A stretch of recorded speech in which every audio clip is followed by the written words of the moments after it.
What's up, everybody? It's Travis and Melissa from Second Chance Canine Service Dogs. We wanted to bring you this quick video today and tell you what it is that we give our veterans. Roll footage! I'm just kidding.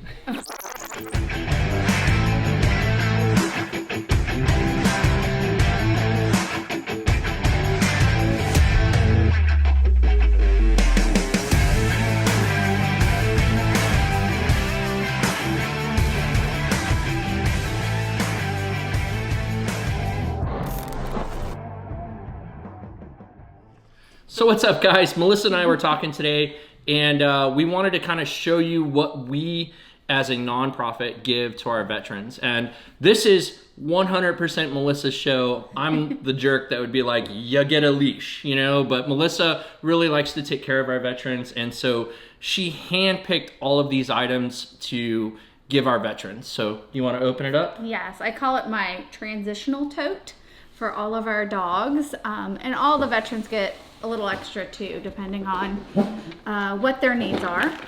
But these are the basics that pretty much every dog that leaves here could benefit from. Of course, poop bags. Yep, poop bags.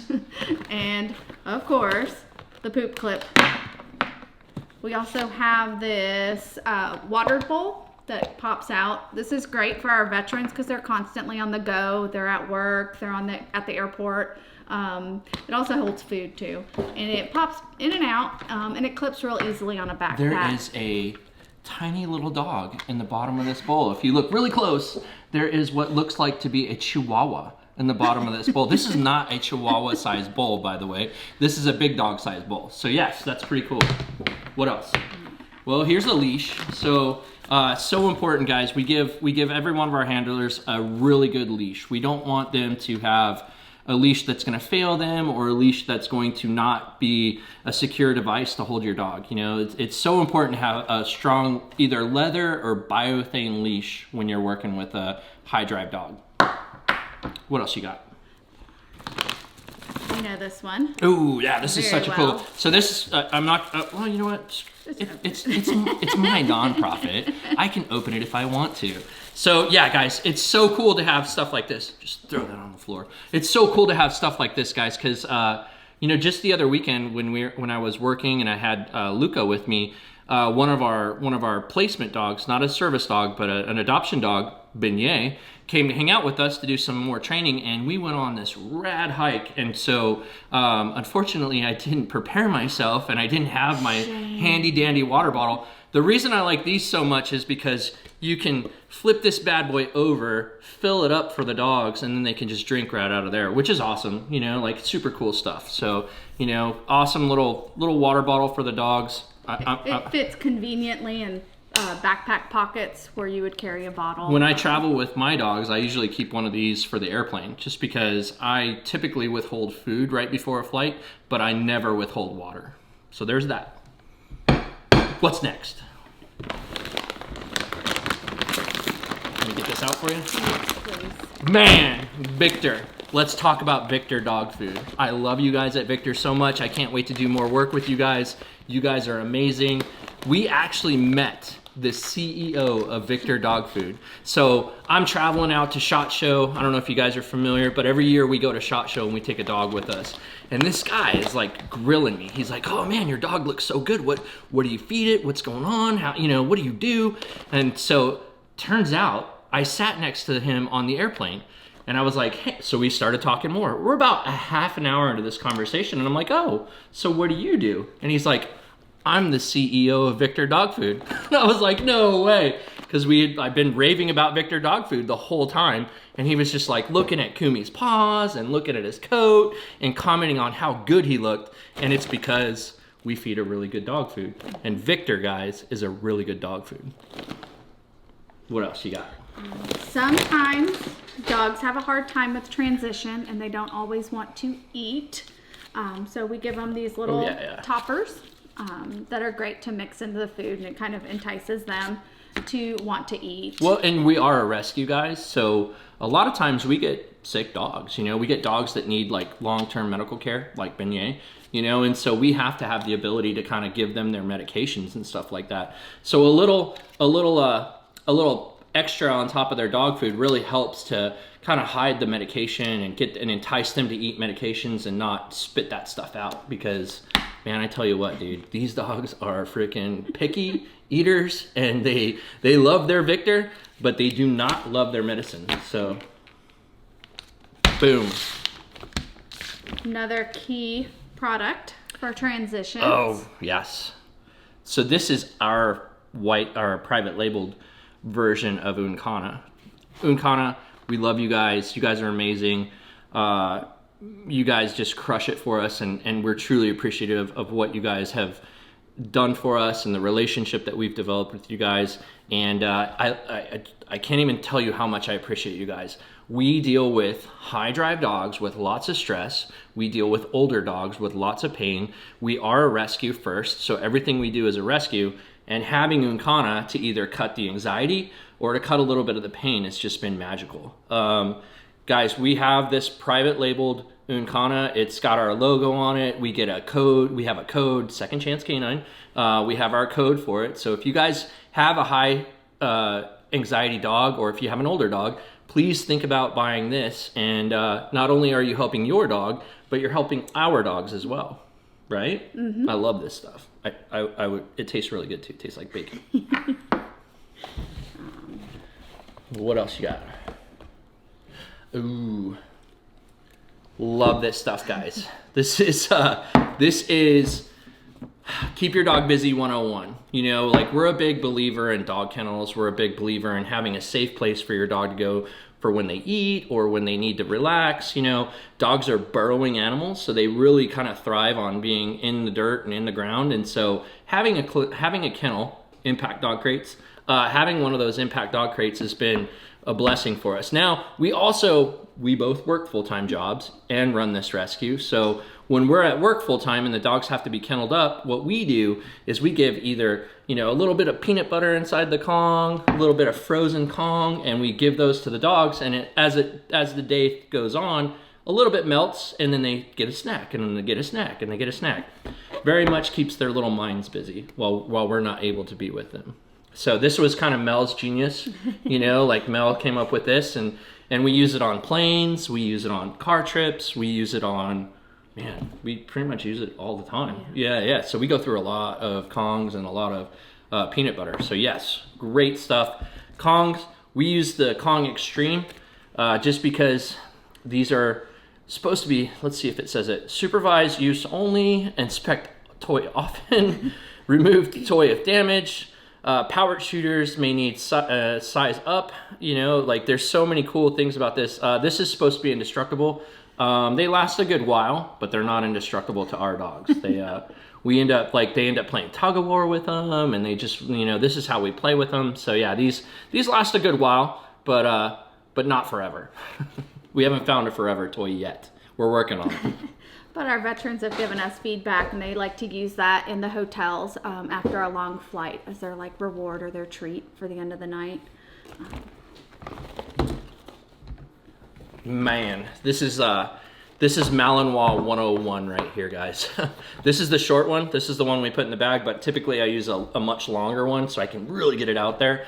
But this is Malinois 101, right? If you don't wear your Malinois out, your Malinois will wear you out. And when I say he will wear you out, he'll wear you out because you're constantly going to be going, no, nay, nine, phooey. You're going to be saying all those words all the time at your Malinois because they're going to be chewing on your drywall. They're going to be eating your freaking house. They're going to be chewing on tires in the backyard. So a happy Mal is a tired Mal. Let's just put that one out there. If they're tired, they're too tired to get into trouble. So what we do is we use these to kind of wear them out. We take them to the park. We throw these in the backyard. I have one of these in every single truck that we have. These Chuckits are amazing, and keeps our dogs cool and quiet and calm. You know, we've got the glow-in-the-dark one for nighttime. We've got the orange one for high vis, and then we've got that blue one. You know, these tennis ball ones, they don't last as long. We throw this one in there because they tend to last a little bit longer. What else you got? Oh yeah. When you can't find a stick. When you can't find a stick, you use the Chuckit toy, you know. And so we throw this bad boy This actually floats. I've given it a shot. It doesn't float forever, but it floats for a while. And the dogs, I love taking the dogs down to the water. Typically only do it during the week when there's not a lot of people down there, but man, do they enjoy swimming. When it gets hot out, we transition from taking them on walks and taking them on bike rides, we transition to water play. And water play is just such a great way to work some of that excess energy off these guys. Man, I can take 6 dogs. We have this little beach here nearby, and I can take 6 dogs at a time to that beach, and I just throw sticks. And I just stand there and throw sticks and throw sticks. And at the end of the day, all 6 of those dogs will be the most quiet, sleepy dogs you have ever seen in your life. They all just lay down in the back of the car and they go to sleep. And then when we get home, they're energized again. So yes, Chuck It sticks. Get one of these, guys. Oh, antlers. So really good friend of ours out in Texas gave us some of these. Now, you have to kind of supervise these guys because these are hard bones and they could break teeth if you're not careful.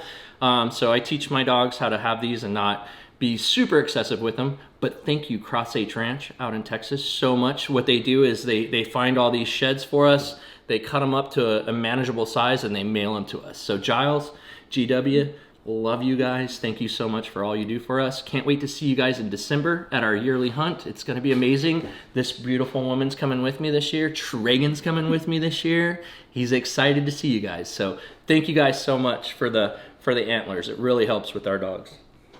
What else we got here? It's the oatmeal shampoo and the brush. Man, this stuff is so important, guys. Not only is it important to keep your dog clean and healthy, it's important for your bond. You know, like if you go out there and you never bathe your dog or you never brush your dog, you're missing out on so many bonding opportunities with your dog. If you think about what a pack would do in the wild, because I'm a big believer in pack, you know, like pack everything, pack mentality, wolf mentality, you know, like I'm a huge believer in that stuff. If you watch what a wolf does in the wild, they groom each other, you know, they lick each other, they clean each other, they keep each other, you know, they keep each other in check, you know. If somebody acts up, the pack kind of like squashes it, you know, and that's the stuff that you have to do as a good pack leader for your pack. You have to do the same things. You have to groom them. You have to brush them. You have to bathe them. You know, you have to take care of your pack, you know. And so having a really good shampoo, like oatmeal based, is what we kind of tend to lean towards because it's great for their skin. And and having a brush that really takes that undercoat out. We're really starting to push into summer now here, right? We're in May. It's super hot. It's a little cold actually today. Crazy, but it's a little cold today, right? But it'll be hot tomorrow. Like we're in that Tennessee weather where it's like 90 one day and 50 the next, you know. And so your dog's coat is going to get thrown into like a weird cycle where it doesn't understand what to do. Should I blow my coat or should I keep my coat? I don't know, you know. And so we're a big believer in brushing those dogs and maintaining them and keeping them healthy and happy. And so Mel found these online. I think these are called the Furminators. Mm-hmm. And so Mel found these online and they work really good. The other one that you can use, guys, is that horse brush or a curry comb, I think is what they're called. Great stuff. I love curry combs. I love Furminators. I love anything that helps me bond with my dog, especially my service dog, because I want my service dog to be the most bonded pack that we can possibly get, because I have his back and he has my back, or I have her back and she has my back, you know. And so it's just so important,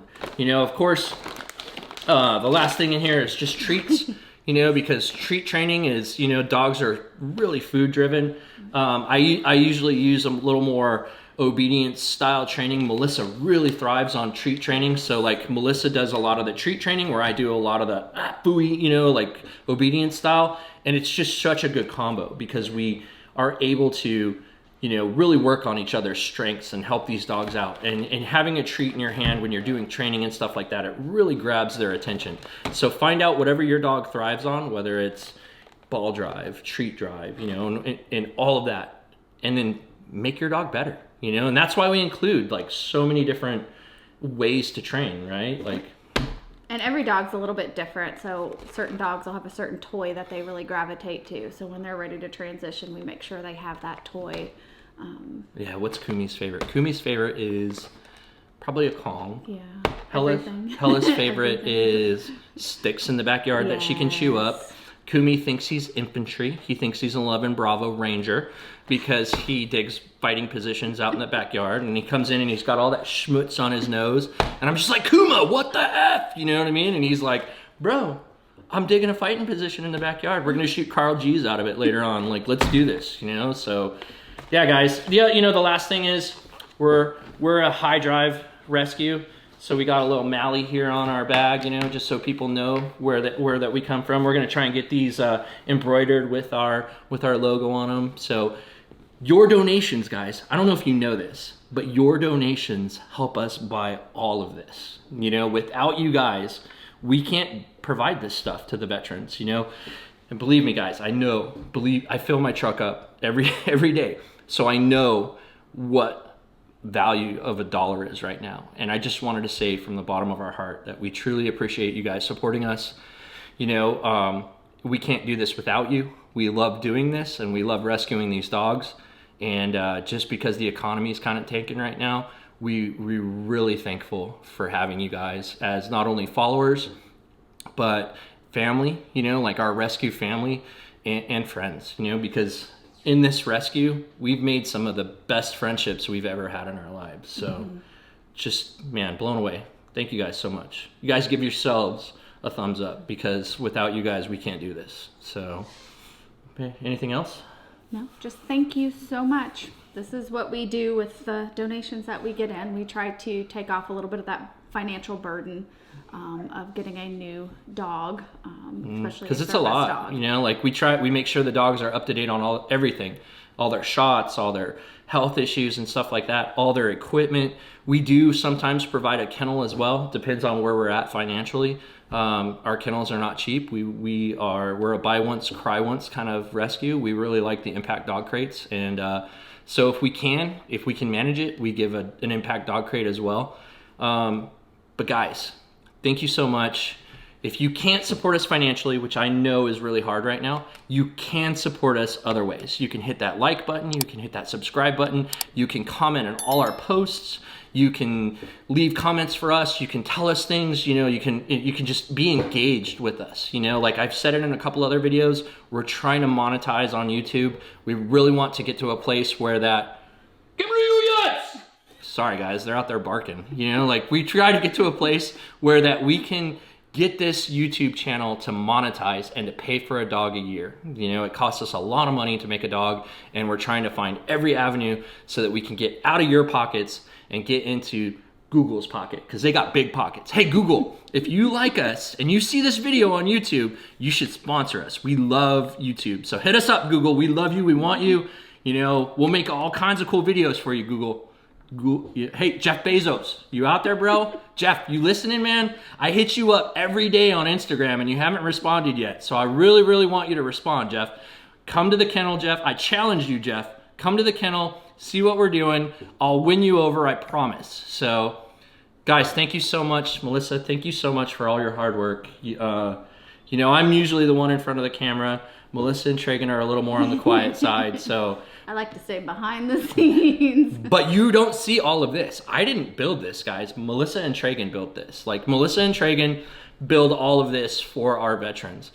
I'm the trainer, I'm the face, but I couldn't do this without my family. So thank you. I appreciate you. You make this happen.